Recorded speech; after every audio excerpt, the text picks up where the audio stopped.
Alright, wagwan ojmerge one more time again. Wagwan. Hey guys, welcome back to our channel. If you are returning, thank you. If you are new to our channel, welcome to our channel. Make sure you not only hit that subscribe button, but you hit that notification bell so that you get notified every time we post new content. Most definitely. I'm going to say, on the subscribe now and share the video then. Yes. And them something there because you don't know the thing already. Alright then. What we are talking about today, mama? Yeah, so today we're going to get into some cultural differences. You know, O is from Jamaica. I am born in America, Washington, D.C. specifically. Most definitely. Raised in the ATL. So, yeah, we're going to talk about some cultural differences that are different between cultures and, What you say about? D.C. What you thought I said? No, me I try to figure it out. Raised in the ATL. Peace up, A-Town down. So I feel like the cultural difference don't really show up, right? For me personally, maybe O has a different insight, but for me, I feel like I don't feel the cultural differences as much because, you know, I guess we have just snapped into our one fleshness and we just vibing out, and yeah, I don't feel the differences, but there are definitely differences when you compare Jamaican culture to American. For example? Well, one thing you brought to my attention the other day is you let me know that you guys call the diapers that you put on the babies, you said that you call them nappies, and I had never heard that terminology before, but you explained to me that a nappy is different from a diaper because it's like cloth, right? And you like put a pin in it, and and you said you want to do that with your baby, and I said you gonna be dealing with the nappies. Let me say this. Back in the days. Oh, and he said the nappies make you bow-legged. Mr. always hear the older people say that the nappies, you know, kind of, you know, make your daughter shapely. So what they do for the sons? I have no clue. The sons are shapely too? I have no clue. Shout out to all the shapely rude boys. Back in the days in Jamaica, you know, before, you know, diaper is kind of, you know, it's kind of what I would call it. We call it Pampers. All brands are Pampers. I didn't even know that there were a specific brand called Pampers living in Jamaica. I just used to thought every diaper were Pampers. And not Pampers. We call them Pampers. And we thought all of that shit was Pampers. But back in the days, not even too long ago, you know, a lot of females, are probably still doing it now at this point, you know, used to have nappies. Nappies are a piece of, you know, it's a piece of white cotton cloth that they fold in a triangle, put underneath the baby's butt, you know, piece up to, you know, two pieces to the side, one underneath the baby, you know, they put them together. They use 2 pins to pin them. Perfect. These nappies have to be white. They're white, so you know what it is. They can't be stained, they can't be looking crazy. So, you know, mothers would wash them, put them on the line to dry, you know, in Jamaica and shit like that. So you would, you know, you'd just see a bunch of nappy on the line, pin out, you know, well white, well look good, whatever it is, you know, for the baby. You take them off, you fold them, you reuse them, and that's what it was. Okay. Modern day time, you know, everybody know got diapers. Got diapers. I thought that a diaper was called a pamper for the longest, and then I grew up and realized pamper is a brand just like Huggies. Oh, so y'all thought the same thing that we thought? Yeah, I guess technically yes, but the nappy, I didn't even know that was a thing. I didn't know that was nappies something. exist. The nappies really existed, and to put that further too, baby. Even the females used to use regular cloth, as I probably explained in another video, you know, before they were, you know, probably tampons, pads, shit like that. It used to just be a regular piece of cloth. Probably used to wash the shit. They used to we talked about that in the patois video. But yes. That's where Bumba cloth came from. That's where that came from. So check out our patois video. So basically, it's all coming from, you know, those piece of cottons are cloth, you know. When it comes on to food, you guys got green onions. I've never heard that damn term before. In the Jamaican... Really? No, baby. What you call it? Scallion. Scallions? Yes, man.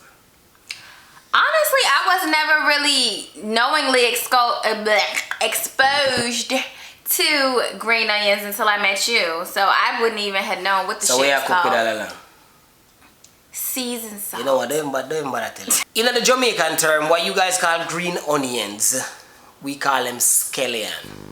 So when I'm here and I hear people say, "Oh, get some green onions," I'm like, "Green onions? What the heck is a green onion? I'm looking for a regular onion to be green." Nah, y'all calling scallion green onions. So that's kind of crazy too. That's another terminology that's way different. Well, speaking of food, I will say a big difference that I noticed immediately was how rice and peas is like your staple side, whereas for a lot of Americans, the staple side is potatoes. Like whether it's in French fry form or mashed potato, baked potato, or some potato chips. Like if you're gonna have fish, you might have fish and chips. If you're gonna have chicken, you're gonna have chicken and fries, maybe, or potatoes, or but like I just feel like for you it's just boom, rice and peas.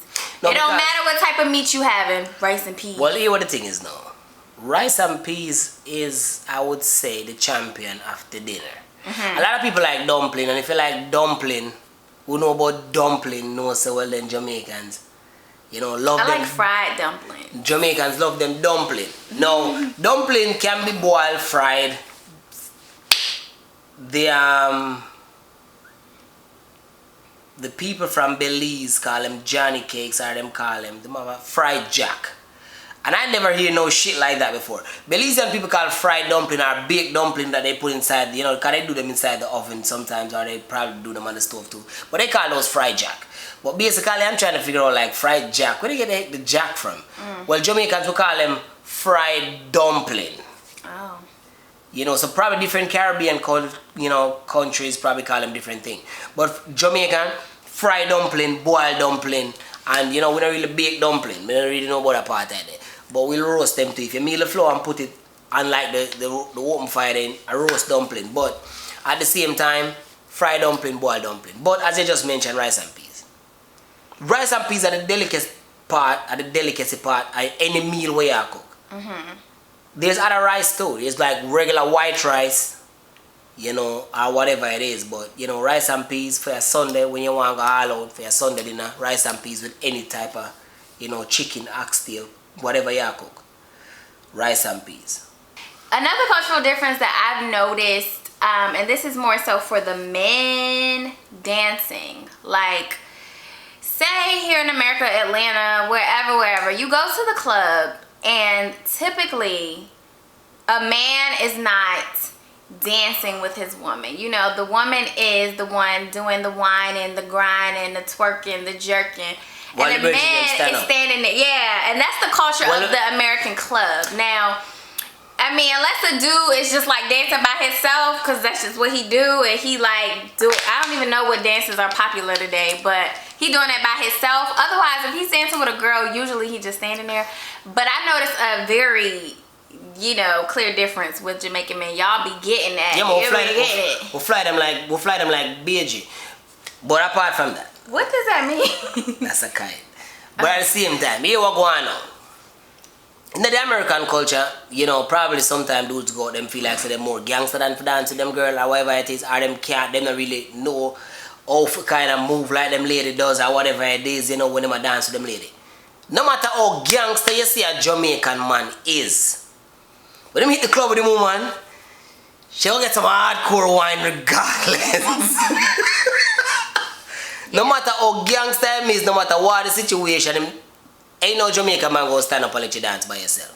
They gonna put some wine on you, regardless what it is. The Jamaican man is equipped,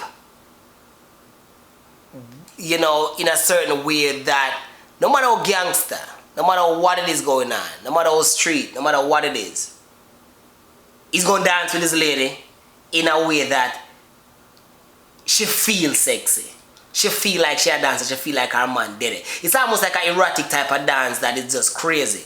It's like after the party, you have to, something have to go down because it's impressive. And anyway, a Jamaican man go and dance with a girl, dance with a female, everybody be looking like, what the heck are they doing? The Jamaican man is a sexual predator. Facts.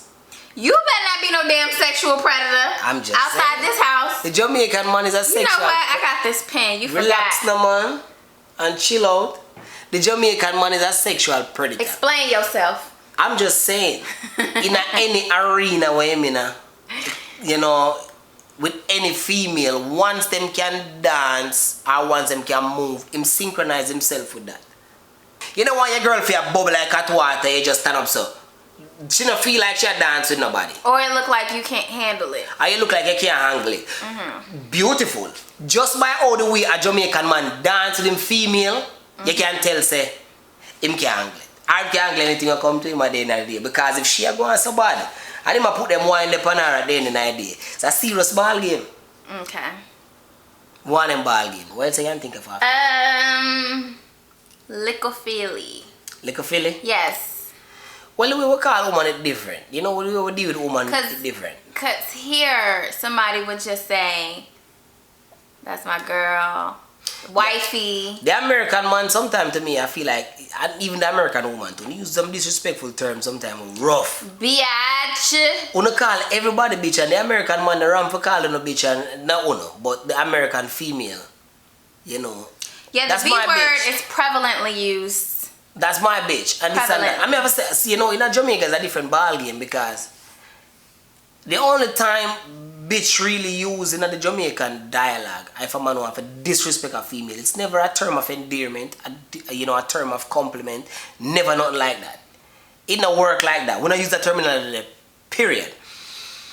And the next term we substitute for bitch in Jamaica might be skettle or whatever it is, whatever, you know, we use certain terminology for that, but it's never a term of endearment. It's never a term of, you know, nothing great. So normally we'll formulate our own little dialogue at the end of the day for, you know, to use to call females. When a man say a female can feel that, you know, as a man know, Philly is a nice young, you know, nice it's like young a tenderoni or something. Female horse.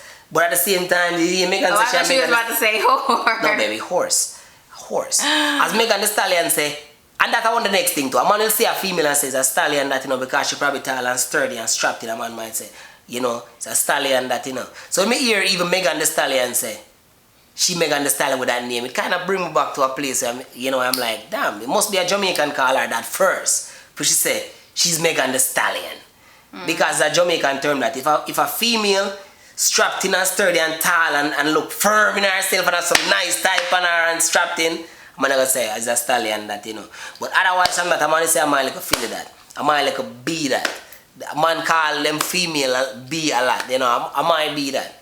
You know, apart from that, man, Jamaican man have all type of terminology. When it come down to sweet talking, understand other man can do it like a Jamaican. Them carve out some argument. I don't know where they get these freaking arguments from. But the Jamaican man carve out some argument sometimes that when him sit down for talk to you as a female, if you're not strong in your head, yeah, go. A drop jars. Fast food. Fast food. A Jamaican never take him money and just buy fast food after rip. Like that. Another cultural difference. In America, y'all get up, y'all run to McDonald's.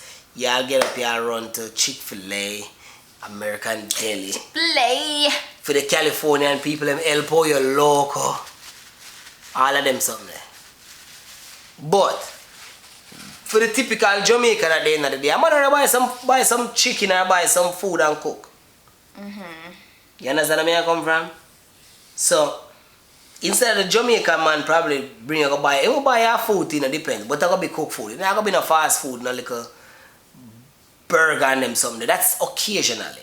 America big and, you know, wanna deal with a whole heap of things. You know, in a phony defense. I speak on the American side. Americans deal with a whole heap. Wanna deal with racism, wanna deal with classism, wanna deal with all type of ism that there is that enough to deal with. Plus, one of the problems as, you know, society. We have the police them for deal with. We deal with them too. You just touched on something actually that I want to speak about, because that is a big cultural difference that actually it showed up in our marriage before. I used to feel like O didn't have a concept of racism, and I didn't understand why until he explained it to me. But he didn't have no concept of racism and, you know, white privilege or stuff like that And it's because of his history. His history is very much different from African American history, with our ancestors being enslaved and, you know, the way systems here in America have been set up, even up until this day. But in Jamaica, and actually he showed me when we went to Norman Manley Airport, what are they called? The heroes? Heroes. The national And heroes. he always say, we ain't had them problems because we killed everybody that tried to come over here and do some stupid shit. But yeah, we had heroes and we had, you know, we fight against the crazy shit. And, Yeah. and we kill all of them. So, and then when you go to Jamaica, you will see, you know, you see Asians over there. There's Indians over there. You know, white people. Caucasian people. Actually, you know, they come over there just to visit and let their hair down. But no, there's Caucasian that live in Jamaica that speak Jamaican language. yeah, so it's not really, and I mean, my assumption is they don't come over there to start no controversy. They would not do such a thing. It's too much of us. Are we crazy? So my thing is, I didn't understand why he didn't have a concept of this racism. I'm like, because my husband is Jamaican, but I look at him and I see a black man living in America. So it never dawned on me until he broke it down. Like, his Jamaican history is very different from African American history. It's very, very different. And that changes your perception. Because, and I will say this, the Caucasians that I've seen came to Jamaica, the most beautiful people. Never had no problem with them. They come as tourists. They enjoy the island. They enjoy the tourist resorts. They enjoy the history. They enjoy the food. They enjoy the beer. They enjoy the merging. They enjoy all of that. Nicest people. No problems. Yeah. I would say I've never heard any Caucasian came to Jamaica and called somebody the N-word. Naga. Unheard of. If you do such a thing, I'll never know. I've never heard about it. Because it's a different place, different environment. Yeah. And as I said again, I never knew about that type of stuff because, as I said, when I see, you know, Caucasians come to Jamaica, it's always a nice vibe. It's always chill. Unless the great ones travel and the ones that are probably racist stay here. I don't know it works. And then I think another thing is, when you move from Jamaica, you move straight to California. California, Cali is a very liberal environment. You can say that, Georgia. But there's a lot of crazy shit that goes on in California because there's a lot of Latinos in California as well as other races. Like, you know, there's a Koreatown, there's a Chinatown, just like in you know, many other states. And people do talk crazy stuff. But at the same time, as I said again, I rarely saw certain things when I was in Jamaica. So coming here, it was different to me. And I saw many things that when I saw it, I had to say, oh, that's how they do that. Yeah. So I just think I saw a lot of them type of shit and I was like, oh, so that's how they do that. And I would have people with me, probably an uncle, probably a friend, said, oh, that's how they do things, you know, that's them people. Just do what it is, keep it pushing. And I'm like, all right, cool. But at the same time, racism was so crazy to me and so different that, you know, I've never experienced none of that before. So by no stretch are we saying that this, you know, applies to every person of that race. Absolutely not. He didn't have a perception of racism at all when he came here, because that was, you know, no, that wasn't something that he ever experienced. Never. It's not a part of Jamaican culture. Never. And the motto in Jamaica is, what is it? Out of many, one people. So it's a lot of different races that make up the Jamaican race, as I said again, but it's the most beautiful people. Racism never a factor in Jamaica. Nobody has to worry about, oh, they don't like me because I'm black. Not everybody there is black, but black people are the shit in Jamaica. You ain't gonna be a different color and talk no crazy stuff to no black people. You already know it works. So everybody live in unity. If it's some form of confusion, it's something else. Yeah. It's probably poverty-stricken or some other things, but it's never racism. I must say, as a Jamaican man in America, I think it's different for me when it comes down to racism. Just a little bit. And I never get it twisted. I am a black man inside of this country at the end of the day. So I never get it twisted. But at the same time, I feel like battery about to die. I feel like the Caucasian counterpart accepts even a Jamaican more than they accept an African American. We have great conversations. And it's pretty cool. Great conversation. They love Bob Marley, they love the marijuana, they love the country, and they love all of that. And I say, okay, cool. But then I see racism against, you know. Yeah, but that's after you open your mouth and talk. That's after I speak. So face value, they might think the same thing. See, this is where we disconnect at, because sometimes I think that well, you're right. I think you have experienced a Jamaican privilege, basically, based on how you're explaining it. I'd say not Jamaican. I'd say a Caribbean privilege. Not a privilege. Not a privilege. Foreign, maybe even just a foreign privilege. Probably. And that's fine, but when a person looks at you, they see one black person. Yeah. But as I said again, the reason that's a whole other issue in itself. When I deep dive into that, I say, okay, it's because we don't seem to be dominant as the African American here, as kind to what they say. We're not that dominant. We are visitors, and they want to visit our country as well. African Americans live in this country, and y'all have to share it. That's where the problem comes in for. It's like a territorial warfare, mentally, not physically, but mentally. For us, we have something to offer as well. We have our beautiful country with the beautiful beaches, beautiful rum, beautiful marijuana, beautiful women, beautiful everything there to offer as well. That they would like to explore. Mm-hmm. So when we are here, I feel like, okay then, they accept that, they cool with it. We have something to offer too. We have a place of our own, that we love, that we cherish, that we know that Jamaica is where we're from. We love that shit, it's beautiful. They travel it, they like it as well, they come there, so it's kind of different. Mm-hmm. As I said, with the African American that lives here, y'all gotta share it with the people of many nations. Y'all gotta share America with the counterpart. So it becomes a little bit of confusion. Who's better? Who's more privileged? Who's up more scale? Who's down scale? All that comes in a factor here. With us, I feel like it's different. We travel here, they travel there. They go there, have a great time. We come here, we have a great time. And we could talk about different things. Because where we're from is interesting. We love it, we embrace it. The African American is from America. This is all y'all know, and it's just one of them things. Y'all gotta fight for this to be, happy and whatever it is, and it's kind of I'm chilling. Small side. But yes, guys, so tell us what you think. Have you came to the States from another country, and what was your experience, especially if you're a person of color? Did you feel was it like a culture shock to you to experience what may have been racism, especially coming from a place that maybe you didn't experience that? Or do you experience racism in your country, And not to cut you off, baby. Yeah. And that is just, part of the cultural appropriation. As I said again, I feel like in life, you gotta appreciate where you're from. And a lot of people I see how America operate. Mexicans come from Mexico, but they don't big up their country. They don't push it. They don't love it. They try to get away from it. Jamaicans are the proudest set of people in the world. We love Jamaica regardless. No matter what happened to us here in America, we love Jamaica. Love it 100%. And because we have that love for it, other people love it and embrace it. So a little secret tip for anybody that's not from this country, that is from another country. Love your country, speak about it, big it up, push it, everything of that. Yes. And other people will appreciate it. Yes.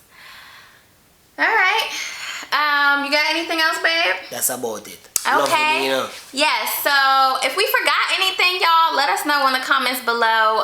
Cultural differences that you could think of that maybe we missed, or some cultural differences that you have in your relationship, your intercultural relationship, or whatever the case may be, with your best friend, whomever.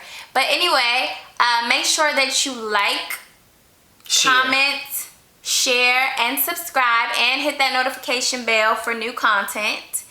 And I guess we will see you on the next vlog. ojmerge, and I know it go already, So you don't know the thing, guys. I say again, merge husband, merge wife, merge life. Boom. you me lover, you me want to be my only chick. Girl, give me your finger, me have to put a ring on it. Night nurse, me addicted to your nightly trick. Never get a loving like this, like this.